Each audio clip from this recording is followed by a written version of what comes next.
سوال ہے، ایسا کون سا انسان ہے جو نہ مرد ہے نہ عورت ہے؟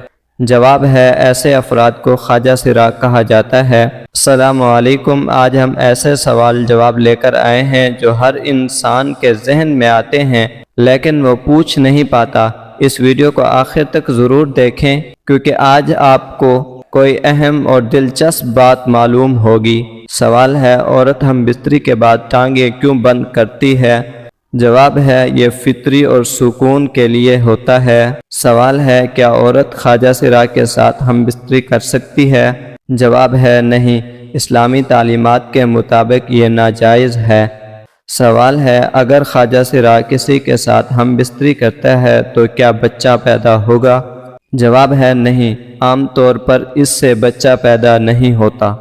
سوال ہے، لڑکی کتنی عمر کے بعد ہم بستری کر سکتی ہے؟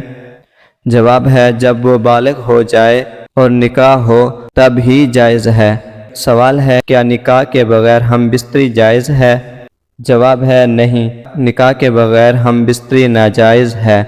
سوال ہے، کیا پیچھے سے ہم بستری کرنا جائز ہے؟ جواب ہے، نہیں، یہ اسلامی تعلیمات میں ناجائز ہے۔ سوال ہے، کیا پیچھے سے ہم بستری سے بچہ پیدا ہوتا ہے؟ جواب ہے، نہیں، اس طریقے سے بچہ پیدا نہیں ہوتا۔ سوال ہے، کیا مرد اور عورت کا تعلق کب جائز ہوتا ہے؟ جواب ہے، صرف نکاح کے بعد ہی جائز ہوتا ہے۔ سوال ہے، کیا خواجہ سرا ہونا بیماری ہے؟ جواب ہے، نہیں، یہ ایک فطری حالت ہے، بیماری نہیں۔